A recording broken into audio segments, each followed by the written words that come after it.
জানি না তো কি করে বড় হয়ে গেলাম। আগে কোনো সমস্যা হলেই নিজে ভয়ে কাঁপতে থাকতাম, তারপর কি করব সেটা তো ভেবেই উঠতে পারতাম না। কিন্তু এখন সময়ের সাথে সাথে যেন নিজে একদম চেঞ্জ হয়ে গেছি, এখন জানো আমি তো। শিখে গেছি যে যখন সমস্যা হয় সেই সমস্যার পেছনে চিন্তা না করে সেই সমস্যা কি করে সমাধান করতে হয় সেটা ভাবাটাই মনে হয় বেশি প্রয়োজন। কারণ চিন্তা ভাবনা করলে আর বেশি টেনশন করলেই আমরা কিন্তু একটা ভুল ডিসিশন নিয়ে ফেলি, আর একটা ভুল ডিসিশন তোমার সারাটা জীবন পাল্টে দেয়। এই কথাটা কেন বললাম, আমি নিজের অভিজ্ঞতা দিয়ে বলছি। আমি এরকম অনেক ডিসিশন নিয়েছি যেটা কিনা খুবই তাড়াহুড়োয়, যেটার জন্য কিন্তু আমি এখনো সাফার করি।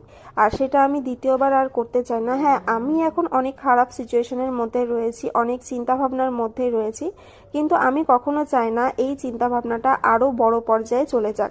সেই কারণে আমি নিজেকে খুব কন্ট্রোল করার চেষ্টা করি। আগে আমি নিজেকে সামলাতাম, আর এখন আমি মনে হয় যেন আমি একটা বাচ্চাকে সামলাচ্ছি।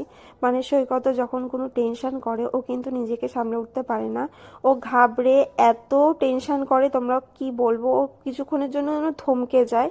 আর সেই সময়টা আমি টেনশনে ওর জন্য আগে এমন টেনশন একটা করে করে সময় ছিল পাগল হয়ে যাই। যখন আমি টেনশন করলে ও আমাকে সান্ত্বনা দিত, এখন ঠিক তার উল্টোটা, যে ও টেনশন করে আর আমি ওকে বোঝাই যে না থাক, কিছু হবে না, তুই টেনশন করিস না, যাই সব হোক, ঠিক চলো হয়ে যাবে। তোমাদের অনেক দিন বাদে এই ভিডিওটা দিচ্ছি। এটা অ্যাকচুয়ালি সংক্রান্তির দিন, যেহেতু পিঠের পুলি সবার বাড়িতেই হচ্ছিল, তো সেই ভিডিওটা আমি শেয়ার করেছিলাম যে আমি ভেবেছিলাম পিঠে করব, তো সন্ধ্যাবেলাতে আমি মালপোয়া করেছিলাম। সেই ভিডিওটা না অনেক দিন ধরেই করা রয়েছে, কিন্তু তোমাদের সঙ্গে শেয়ার করা হয়নি।